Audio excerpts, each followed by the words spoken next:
Birdcast. Welcome back to the Birdcast. I'm your host, Drew. Today is November 19th, 2024. Peak migration has mostly ended with most birds already flying south. Here in North Carolina, we actually had about 17,000 birds crossing over our night sky last night, but that is absolutely nothing in comparison to what we had back in early October, when on any given night, nearly 40 million birds and upwards of 56 million were crossing our skies at a distance of about 2,000 feet every single night. And yes, you did hear that right. On, let's see here, October 1st, 2024, we had 39,321,800 birds cross in just one night. I believe the peak migration traffic this year came out to 56 million in just one night. So as you can tell, we've had quite a few birds passing by in the last couple of months. Now that we are starting to get out of peak migration season and everybody is hunkering in for the long, cold winter months, I thought it might be fun for us to get together and talk about my other passion. We're nearly 40 episodes in now. In fact, next week we will be celebrating our 40th episode, which to me is a big deal because I remember thinking how awesome it was when we first made it to 10. In fact, I think I made a pretty big deal about it, if memory serves me correctly. So let me take you back. The year is 2020. We are, let's see, in February, I'd say, and the pandemic was just starting to get comfortable in North America. By the time March of 2020 had rolled around, pretty much everything in our entire country had shut down. And I'm talking about everything. Here we were in North Carolina. It was, we're considered a southern state, but pretty much everything was shut down. I know there were some areas like down in Florida where they were just saying screw it and going for it. But that was not the case here. So we didn't have a whole lot that we could do during this time frame when we were all stuck inside and worried about whether or not we were going to die. And a lot of us were looking for interesting and exciting things to do.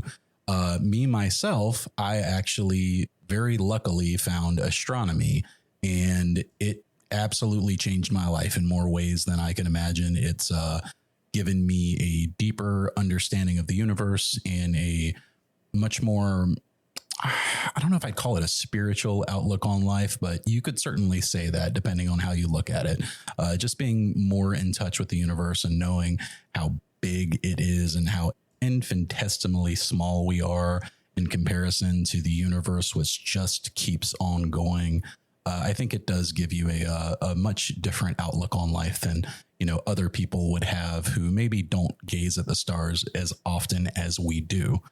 So that being said, by the summertime, I was setting up in a church parking lot with a SV Bony 80 millimeter telescope.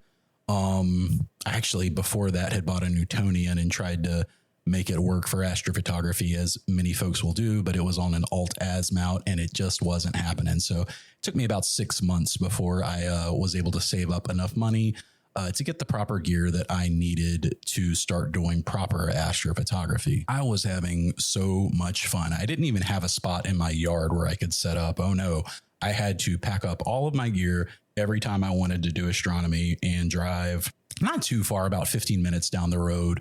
There was actually a church with a very friendly pastor there that I had called up when I was out searching for places to set up my gear, basically, who agreed to let me use his very dark church parking lot under Bortle 5 skies, which at the time I didn't know what a Bortle 5 sky was, but I did know, hey, these guys look a lot darker than mine where I am. So I was quite happy about that. And I started, going at it, and, the rest is kind of history. Here we are talking today. But it was what happened after I started using my Canon Rebel camera at the time for astrophotography that led me to the hobby of birding. So basically, I was trying to learn the important triad of photography, which if you know anything about photography, you probably know I am referring to shutter speed, ISO, and f-stops. And I wanted to know exactly how those numbers and features related to astrophotography in a very user-friendly way, I guess you could say. I wanted to be able to get very hands-on and understand it very in-depth. And unfortunately, as I told you, I couldn't set up at home. So the nights that I was able to do astronomy at the time weren't as often as I would have liked. Like you maybe when you first got into the hobby, you were very hungry and were constantly wanting to go out and set up every, possible chance that you could get full moon or not. But we have a lot of cloudy nights here in North Carolina, and there were a lot of nights where I just wasn't able to set up. So I wanted to be able to practice my hobby using a camera, I guess you could say, outside of astronomy, obviously. And I started just walking around my neighborhood taking photos. And pretty shortly after, just walking around the block one time, I think I remember seeing a small bird up on a power line and trying to take a shot of it. And I looked at the shot and noticed that it was blurry, and I wasn't too happy with the results. So I didn't know what I was really doing. I didn't know, shutter speed, ISO. I didn't really know any of that yet. And I was still, very much trying to figure it out. So I went home and looked at my blurry photos, and then I, started Googling why is my bird photo blurry. And then I quickly stumbled upon needing to, turn up the shutter speed and what have you. And essentially that started leading me down a path of learning a lot more about my camera. And the reason for that was I was using it during daylight hours where I could really see what was going on and truly understand what was happening, and also be able to have subjects available to me that otherwise would not be when I was under the night sky.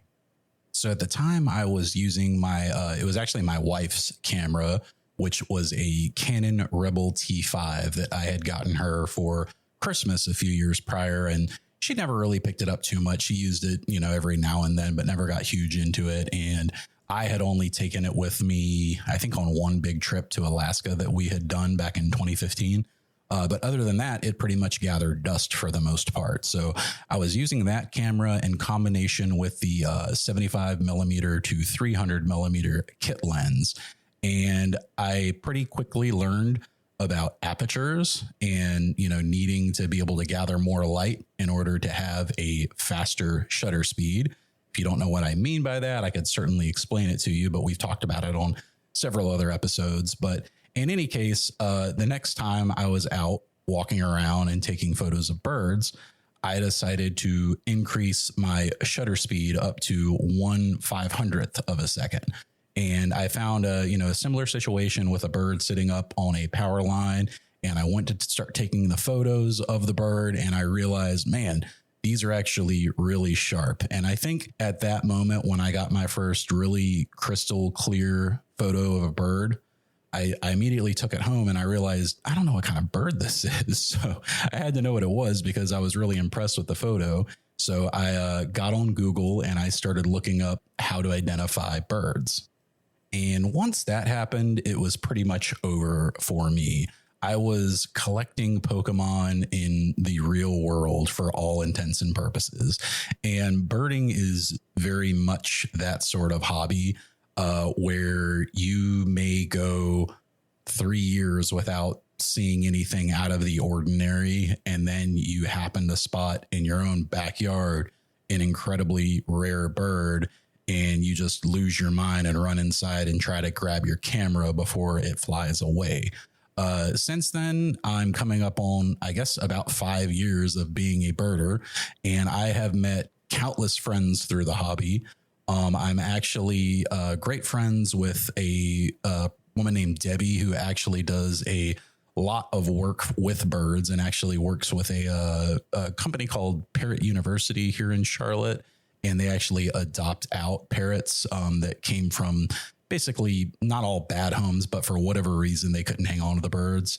I've guest starred on Debbie's podcast, which is the Backyard Naturalist. And I hate to tell you, but they've got a heck of a lot more listeners than we do so far. So she's doing a very great job, but I'm super glad to have met her through the hobby of birding, and then lots of other people as well. We actually have a local bird walk that we do once a month here in Charlotte. It's at Colonel Francis Beatty Park, which is an absolutely beautiful park.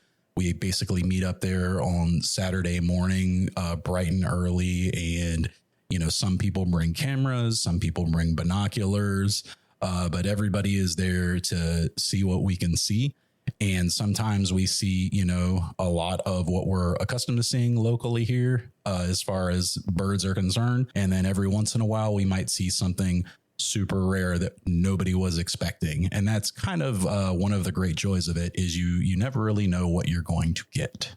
Funny enough, before I even got my first dedicated astrophotography camera, I wanted to get a better camera than I had, which was the Canon Rebel T5, because I figured that would be more versatile, that I could use it for both astrophotography and my wildlife and birding photography. So that is what I did. I actually saved up and I purchased a Canon R7, which is at the time, it was actually a brand new camera that Canon had released, and it was specifically designed really as a wildlife photographer's dream camera. It could rattle off pretty much unheard of at the time, 30 frames per second, which is still really insanely fast. If you think about it, we're taking 32.5 megapixel photos, 30 of them in 1 second. So if you think about it like that, a lot faster than, you know, typical cameras can do, which, you know, in my experience was, you know, 5, maybe 10 frames per second. So I got the R7 and it came with a kit lens that was 18 millimeters to 150 millimeters. And I pretty much immediately went out that weekend with the kit lens. I knew that I wasn't going to be able to get as much reach as I would have gotten out of my 75 to 300 that I had been using. But I had to give it a try because I was desperate to get out there in the field and, you know, see what I could capture. So I actually went down to a greenway here in Charlotte and started walking, and I stumbled into some hummingbirds that were flying around. It was springtime, and, you know, they had made their way back up to the Carolinas as they always do. And I was pretty let down by the focal length. Only having 150 millimeters of reach is not that great when you're trying to do wildlife photography. You know, every other type of photography, really not so bad. But for wildlife photography, you want to really be able to reach out and touch the subject. And you really can't do that if you don't have enough focal length. One of the big advantages of the Canon R7 for wildlife photographers is that since it's an APS-C sensor and not a full frame sensor, it actually has a 1.6 crop factor. And what that means is your image essentially appears more zoomed into you than it would on a full frame sensor. In reality, it's just cropping out what would be in the center of a full frame sensor. But for all intents and purposes, it adds a little bit more effective reach for you when you're using lenses. So I decided right then and there that I needed to get a lens that had a lot more reach than 150 millimeters. And the lens I ended up finding after a long search was actually the RF 100 to 400 millimeter f5.6 to f8. So this lens is relatively inexpensive by photography standards. And if you've been listening to the show or doing astrophotography for any amount of time, you know that photography gear is notoriously expensive. So when I say the lens is inexpensive, I mean in comparison to other lens of, you know, similar feature sets. So I was actually able to pick up that lens from my local camera shop here in Charlotte, North Carolina for a very good price, which, believe it or not, this is just a little pro tip for you. if you haven't made friends with your local camera store and you would like to get more into photography, I highly recommend that you do that, because I actually get better deals from my local camera store consistently. And when I say consistently, I mean pretty much every single time that I buy a new piece of gear. They beat everybody.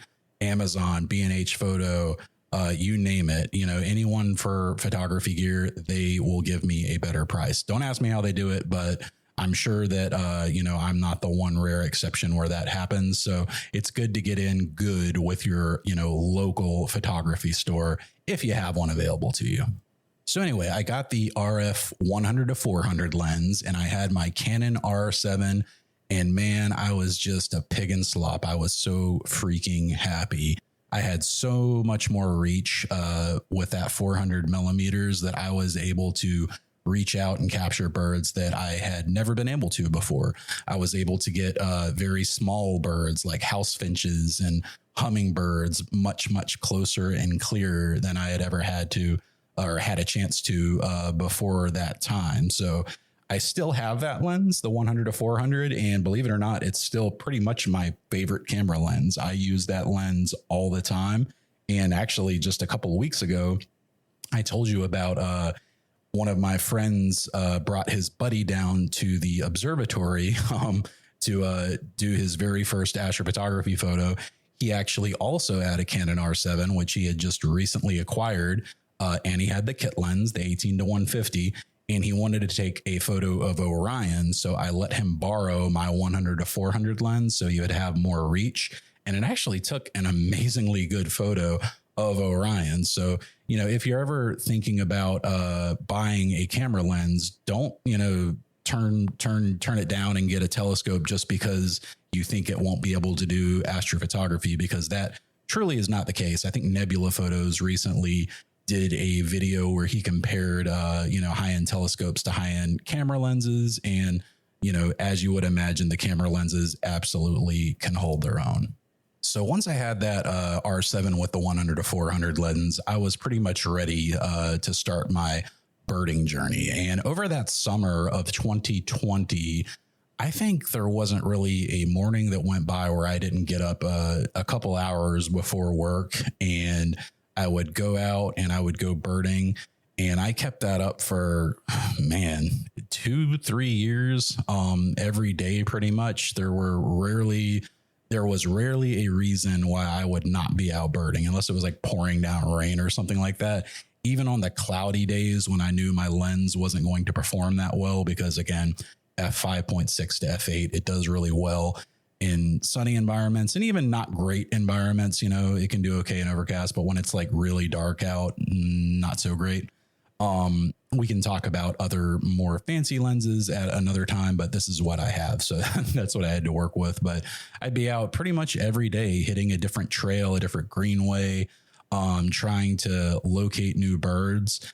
And it was at this time that I started discovering all of the tools that are available to birders to use. And some of them are, they're downright incredible what they can do. So there's two in particular that come to mind for me. One thing that you notice when you start paying attention to birds is that they do all have quite unique songs, except for, a select few in your area may sound somewhat similar. But generally speaking, if you pay attention, you will be able to start, telling the difference between the different bird songs in the area. And undoubtedly, there will be one that really kind of catches your ear that you like the sound of, and you will memorize that bird song pretty quickly. For all the other birds, though, there is a very easy way to actually identify them by the bird song that they are singing. So the app in question is actually Merlin Bird ID by Cornell Laboratories. And you basically can hear a bird singing, pull your phone out of your pocket and open this app, which I always have on my home screen for quick access. And if you can get a snippet for 2 seconds of that bird singing, and it shows up as a waveform, because it actually will show up as a waveform, which is another really cool feature of the app, 9 times out of 10, it will identify and show you the bird that is singing. So this comes in super handy when we're doing things like bird walks and we hear a bird, but we can't necessarily see them. You still want to be able to mark for tracking purposes that you were in the vicinity of the bird. You might not have spotted them, but you did interact with them. So it's actually a really fascinating area of birding. Some people would refer to it as birding by ear. And I am by no means great at this. There are a few birds that I can, instantly recognize and say, oh, that's a such and such, like a bluebird obviously is, a blue jay rather is a very obvious one that just kind of because of their shrieking noise.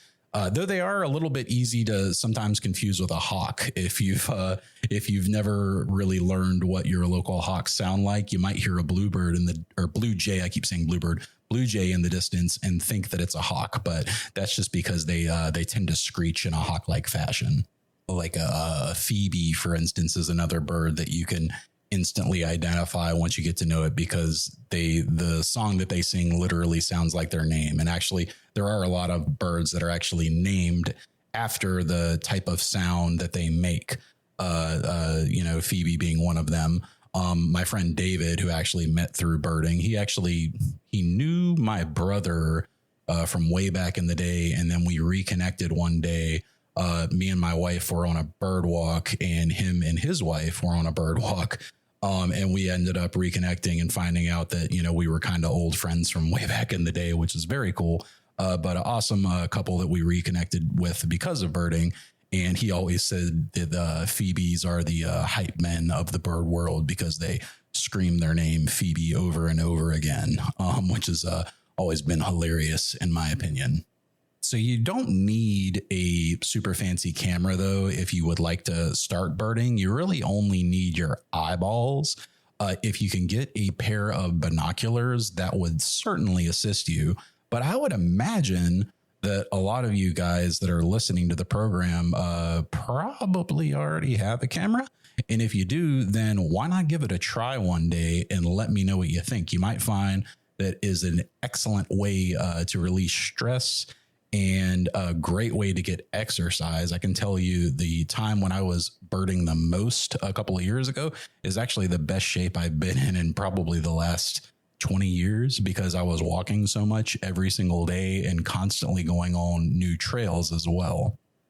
Another fun thing about birding is you'll start getting excited when you go to different areas of your state or, hometown or what have you. When you're out by the lake, for example, that there will be waterfowl and, water birds around. And I always love whenever I go down to the lake in the south part of Charlotte, I know that there's a good chance that I can see one of my absolute favorite birds, which is a kingfisher.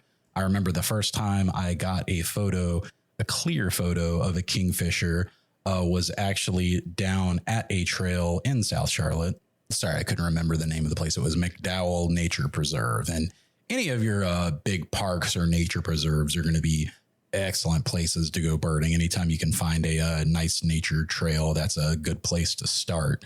And you really don't need much other than, your feet and your eyes. If you got a pair of binoculars, that's great. If you want to capture photos of the birds like I love to do, then obviously a camera. So most cameras like your Canon Rebel entry-level cameras tend to come with a couple of kit lenses, and the one kit lens that most people start with would be the 75 to 300 millimeter lens. Now that's changing a little bit more as we get more into mirrorless cameras, but I would imagine the vast majority of people that have owned a DSLR camera in their lifetime probably know what I'm talking about, the larger zoom lens that's a 75 to 300. And that's an excellent way to get started. It will certainly give you enough reach where you can go out and do plenty of birding in good sunlight. And even not so great conditions, you can still capture great photos. My personal favorite among the bird species would be birds of prey. I love seeing hawks. We have a lot of red-shouldered hawks in the area. In fact, in our neighborhood, we have a whole family of red-shouldered hawks, and I'll oftentimes walk around early mornings or on the weekends and just have my camera out and see how many I can capture. You never know when you're going to see a different type of hawk too. I've shocked myself on some occasions by coming into contact with a bird, after doing it for several years that I didn't even recognize. Like I remember the first time I saw a Mississippi kite, which is a really large hawk. That's just incredibly beautiful bird. He was actually up at one of the close by parks to my house that I would frequent in those early mornings going on bird trips. And he was on top of a tree way up high on top of a branch. They love to perch really high on branches and look down for their prey, and just kind of, get their wits about them and their environment around them. And that's an excellent place to look for. So if you ever go to your, local park or, greenway or what have you, keep your eyes up. It's very similar to what we do as astronomers looking up to the stars. When you're out during the daylight hours, if you keep your eyes up, you're a lot more likely to spot birds of prey, perched up and roosting in the trees. That Mississippi kite, though, man, it was so beautiful. I'll never forget the day that I saw that. I actually, I had my same camera that I just told you about, the R7 with the 100 to 400 lens, but I had another lens with me that day, which is a second birding lens that I ended up picking up probably a year after getting my first lens. And it's to this day the biggest lens that I own by far. It is an 800 millimeter f11 lens that Canon makes. And just so you know, this lens goes for about $1,000 pretty much everywhere in the US. My local camera store sold it to me for $700. So I literally got it for $300 off. Don't ask me how, but that's the price that he gave me. I thanked him profusely. I said, "Are you sure?" And he said, "Absolutely." So that's how much I was able to get that lens for. So again, make friends with your local camera shop. But anyway, when I initially spotted him, I had the 100 to 400 lens on, and I zoomed all the way in on him with 400 millimeters of reach. And I took a bunch of photos, and I actually had on a silent shutter because I was trying not to spook him. But I was noticing that I wasn't getting the detail that I wanted from him. So I quickly went back to my truck, and I had my camera bag with me and the 800 in there. So I swapped out to the 800 millimeter lens, which is really a ridiculous lens. It's very big. It's super easy to handhold, though. When I say very big, honestly, by modern standards, it's compact for an 800 millimeter lens. You could easily handhold it and take shots, but it does have a lot of zoom. 800 millimeters on a APS-C sensor zooms in very, very far. And it is an f11 lens. That's the trade-off. And that's why it's only $1,000 lens and not a $20,000 lens, which is what you would normally see for something with that kind of focal length. But anyway, I pointed it up at the Mississippi kite, and I came away with some of the best photos I had ever taken at the time. And I was just so excited. I couldn't even wait to get home to figure out what kind of bird it was after I was finally done getting all the photos that I wanted. So I actually pulled up the Picture Bird app, which is another app that you can get on Android and iOS. Again, it's just Picture Bird. And they have a paid version, but I've always used the free version, and I just click cancel when it asks me if I want to buy, and it still lets me, select a photo. So I basically just pulled up the image on the back of my Canon R7, the preview screen on the back of your camera.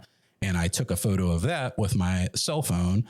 And then I put that in the Picture Bird app, and it returned Mississippi kite. And it was actually a juvenile Mississippi kite, which what I found quite fascinating. It was, I believe it was late spring, early summertime when that encounter occurred. So not too surprising that it was a juvenile, probably maybe his first year or so. That he had been around, but absolutely beautiful bird. And that was a really special moment for me because, again, I'm such a big fan of hawks and falcons and birds of prey. So yeah, between those two lenses, the RF 100 to 400 and the RF 800, that's what I use predominantly for the vast majority of my wildlife photography. I don't only get birds. I will also, capture any animals that I see. I've gotten a whole lot of deer over the years. I've gotten squirrels. I've gotten white squirrels up in the mountains of North Carolina. We actually took a trip up there specifically to get photographs of the white squirrels of Brevard. That's a whole different story for another day, but that was a fun trip, and basically any wildlife that I can get my hands on. But my passion is always for the birds. And I've had a lot of moments since I got into birding that are really special and great memories for me. One in particular that sticks out is we had last spring, we had a family of Carolina wrens. So a mommy and a dad. If you don't know what a Carolina wren is, it's a absolutely adorable bird. They're little brown birds with long, thin beaks. And they're just really cute little birds, and they're small. They, fit in the palm of your hand, no problem. Anyhow, I have a pretty big back porch on the back of our house, and it's a screened in porch actually. And we built on an addition to my house the year prior. And there was actually a gap in the screen porch from where the addition was that we still needed to, finish filling in.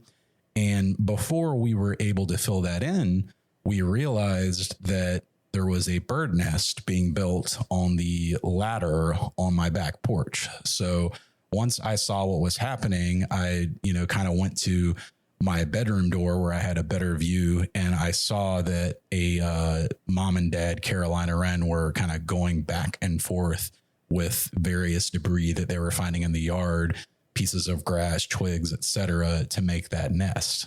So after a couple of weeks, I went out and I looked inside the nest when they weren't home. Actually, funny enough, you really don't want to ever mess with a bird's nest. Don't ever touch it. Particularly don't touch it. But, it was in an area where I could safely get a good look at it without having to, physically move anything or touch anything. So I went out and I kind of poked my head around the corner and had a look inside the nest. And I saw, I think 5 little eggs inside the nest. So I knew that the mama had laid her eggs, and they were taking their time waiting for them to hatch.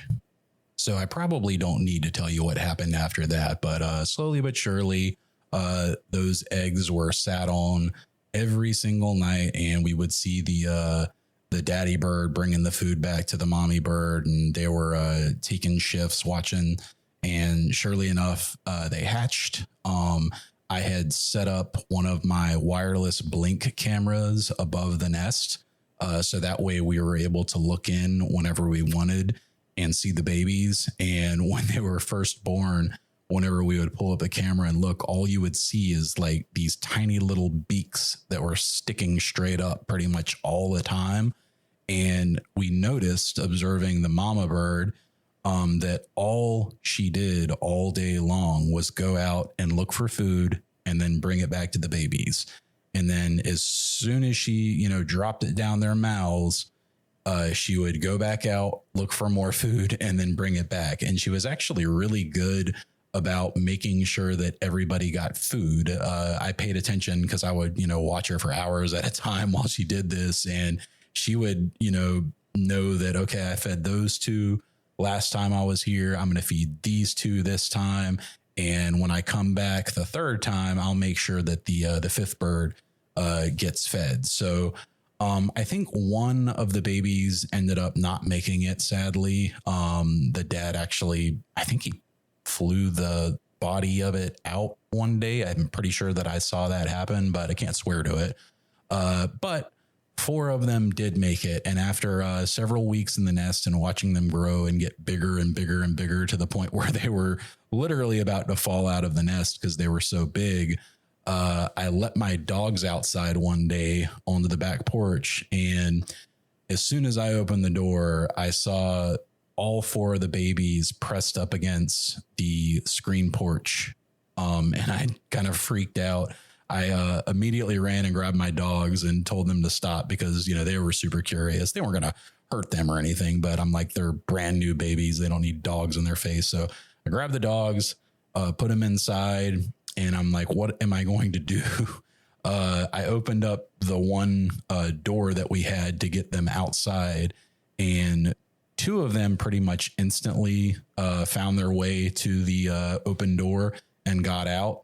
But the other two were having a really tough go of it. And I, without touching them, kind of shooed them on over and over again. I got the third one out after, I don't know, 5 or 10 minutes. And then the fourth one was just very difficult. He kept getting stuck in the screen, and it was getting to the point where I was like, I don't know what I'm going to do. I knew I couldn't touch the bird. I don't know if it's true or not, to be honest. The rumors of if you touch a baby bird, the mama won't, take them. But I wasn't going to test that theory. I just wanted to make sure that he got to the mama. So you could hear the mama bird, crying out loud from the fence, trying to say, come here, come here, come here. But she was probably 20 yards away.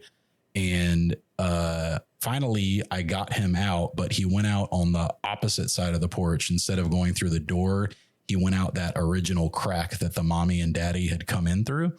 And because of that, he got a little bit discombobulated, and he actually flew over our fence to the other side of the yard where my mother's, in-law suite is. So this obviously was bad news, because mommy and daddy and the three siblings were all the way on the other side of the yard, on the other side of the fence by my shed. I think that they had set up a camp over there for the baby birds to go to.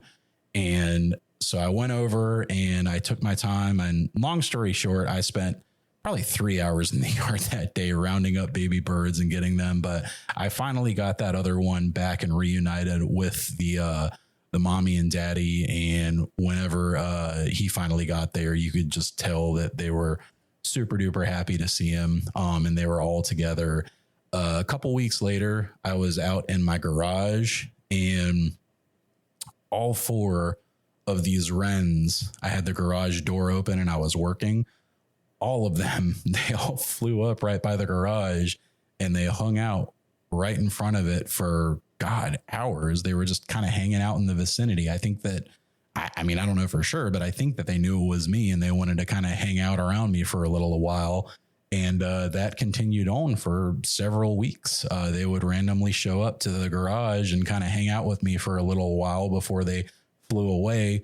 And eventually they all grew up, and they are our new Carolina wrens in the neighborhood. So just a really, really awesome situation that I probably wouldn't have appreciated nearly as much had I not been such a big fan of birds for so long. And because of that, the Carolina wren is without a doubt my favorite bird. So I encourage everybody to at least give it a try if you're looking for a secondary hobby, or you can practice your camera skills, learn more about the fundamentals of photography, get some good exercise, collect Pokemon in real life. Definitely check out birding. And just as a refresher, those two apps that I had mentioned are the Merlin Bird ID app and Picture Bird. So between those two, you should be able to identify pretty much any bird that you come in contact with. There's also an app called BirdNet, and it also runs off the same Cornell software that the Merlin BirdNet app does. But, use whichever one you want. You should be fine either way, and you'll be able to identify those birds in no time. And before long, I'm telling you, once you start learning them, you'll learn all of your local birds to your area. For us, there's, probably 10 or 12 super common birds that, we could see on any given day. But then when springtime comes around and fall time comes around and the migrations are happening, that's when it's just an absolutely incredible time to be a birder. Very similar to how it is when Orion finally comes back around, or the summer triangle comes back around in the springtime.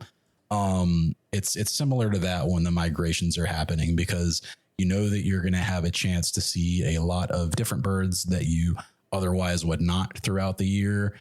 And you'll tend to travel a little bit more, go to different areas to, get a better look and all those sorts of things. Another really cool thing that you can do is check and see if you have a, a bird sanctuary or even a raptor center in your city or state. We actually have the Carolina's raptor sanctuary here in Charlotte, North Carolina. It's just north of Charlotte. Sorry, that name's Carolina Raptor Center, but that's a really, really cool place to visit because they help, injured birds recover anytime someone, finds an injured owl, for example, which actually happened to my mother-in-law a couple of years back. She was hanging out in her sunroom and she looked out back and saw a barred owl just hanging out on her stoop with one of his wings spread wide out because he had clearly injured it. And he was just kind of sitting there waiting and looking at her. And she ended up calling up the Carolina Raptor Center, and they sent someone out and actually rescued that owl. And after a few months, they were able to get him fully healed and released back out into the wild. So I would highly encourage you to check that out.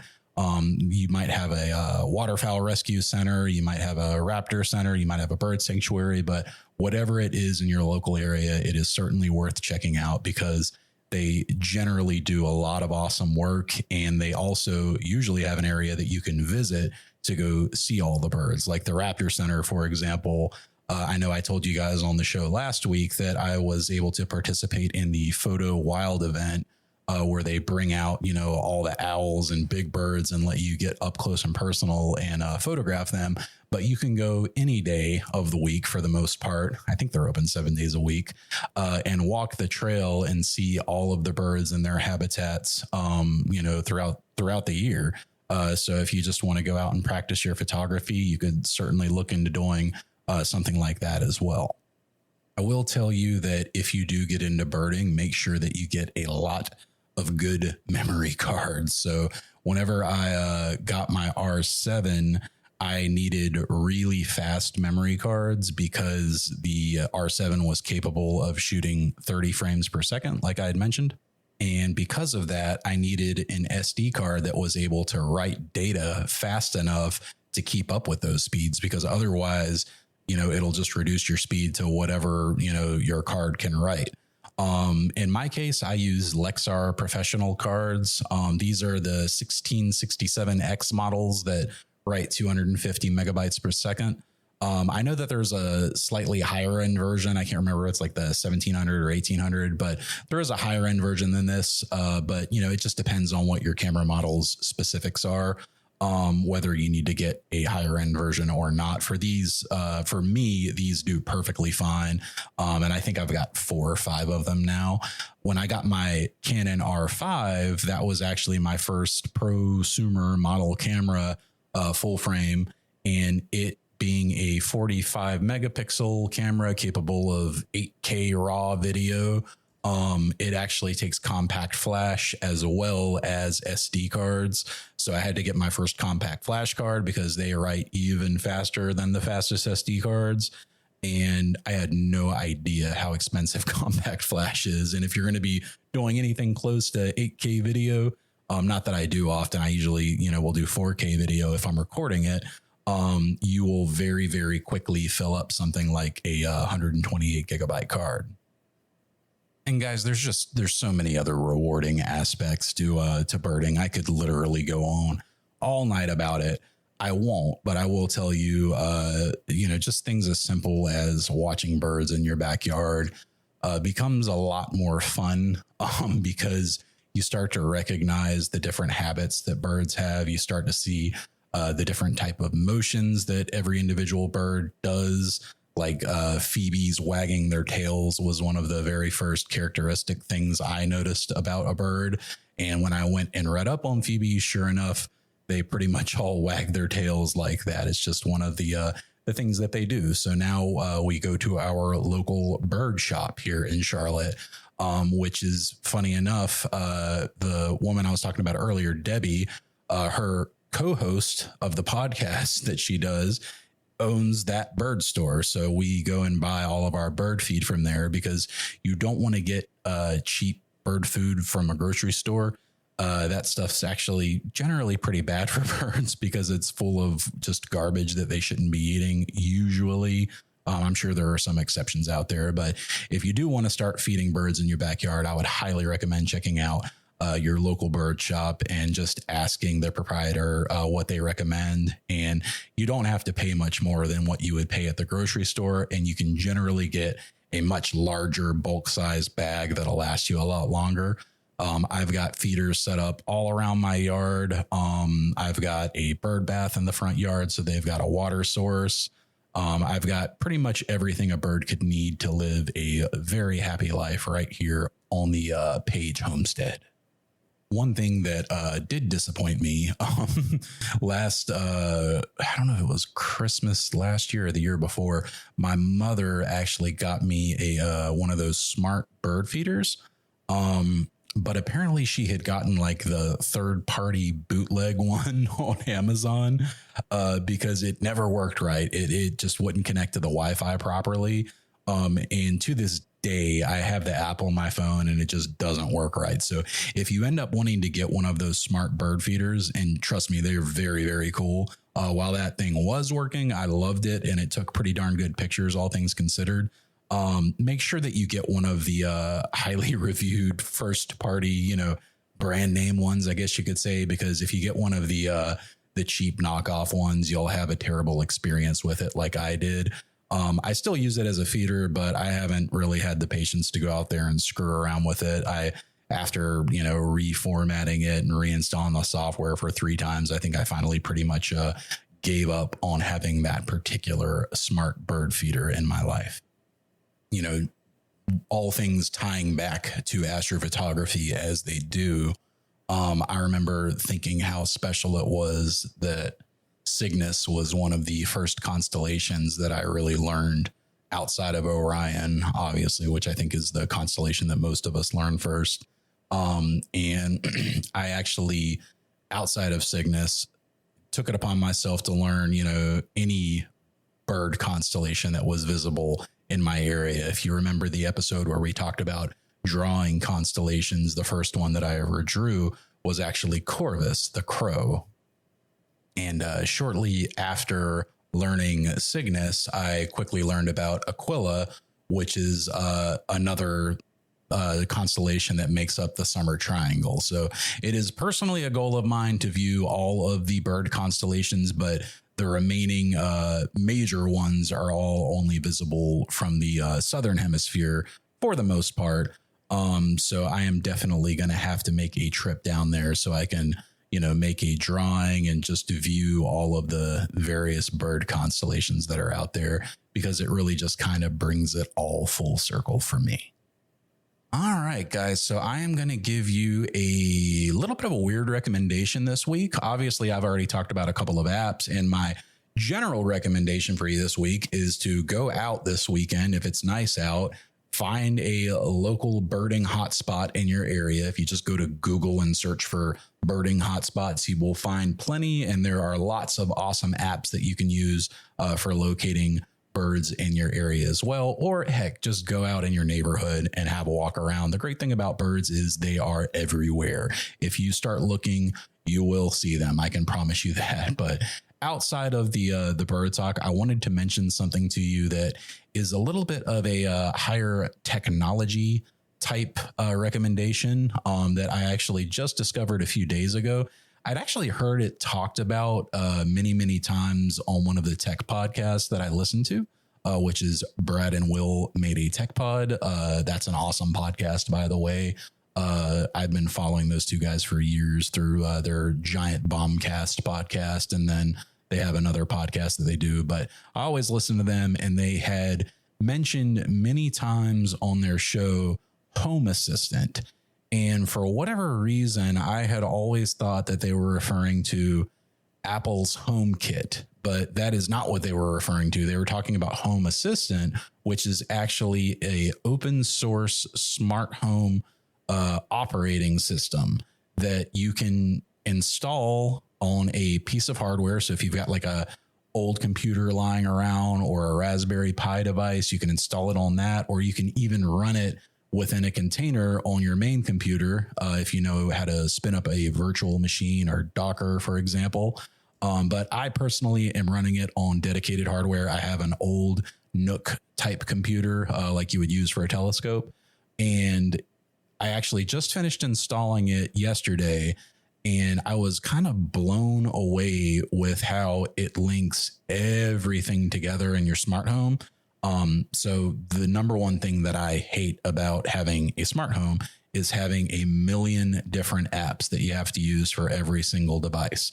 Now, this doesn't take away from the fact that when you're setting up the device initially, you might have to use the, third-party proprietary app to get it to connect to your network. But after you're done with that, you can control everything through Home Assistant, and it has automations like you would not believe. And it works with pretty much every single device that you can think of.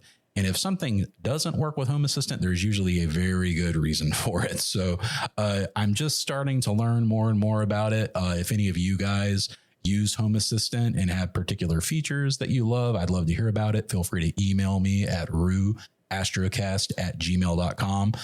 But if you're looking for a really great open source, just awesome all around piece of software to control your smart home, look no further than Home Assistant. Another awesome thing about it is that it's entirely locally contained. So if your internet goes down, you can still control your entire smart home, which is a very big deal for me because I have Hue lights set up all around the house, and I'll say, Alex, turn on the kitchen lights or turn on the living room lights.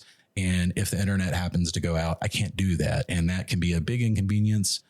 If you set up Home Assistant, you can control everything from your phone with one app, and it just makes life a lot easier. It's got geofencing, motion sensor capabilities, water sensor capabilities, and you can kind of mix and match everything together in just unbelievably customizable ways. And if there's anything that you want to know how to do, chances are there is either a tutorial written on it or a YouTube video that explains in very great detail exactly how it's done. One final thing I would like to mention about birds. If I had not gotten into birding when I did, I don't think I would have adopted Zach, our African gray parrot, when he became available for us to adopt after his prior owner had passed away. But being that I was already so into birds, and when I was 18 working at PetSmart, I had actually rehabilitated a African gray parrot who had molted all of his feathers, and I'd always kind of wanted one. And when that opportunity came available, I just jumped on it, and I couldn't imagine my life today without Zachary Wing in it. He really has become a true member of the family, and my wife says it all the time. I had no idea I could love a bird so much, but he has so much personality, and he really is just quite the character, and he just fits in with our zoo so perfectly. So another great thing about birding is that it ultimately brought Zach into our lives, and he's probably going to be here for the rest of our lives, because if you don't know, African gray parrots can live up to 80 years in captivity. Zach is currently 22 years old. So that is pretty much going to do it for this week's episode, guys. I hope you don't mind that I took a week to talk about my other favorite hobby. If I've inspired even one of you to try birding for a day, then hopefully it was worth it. We will be back next week with our normal astrophotography programming as per usual. And I hope everybody is doing great. I know the moon is starting to get smaller, so we'll have a little bit more time to image at night before it gets too bad. I've actually started planning some new hardware, which I'll be talking about next week on the show. I'm very excited to talk about. And other than that, that's pretty much it for me, guys. So thank you so much for tuning in. I am your host, Rue. You have been listening to the Astrocast, and as always, clear skies.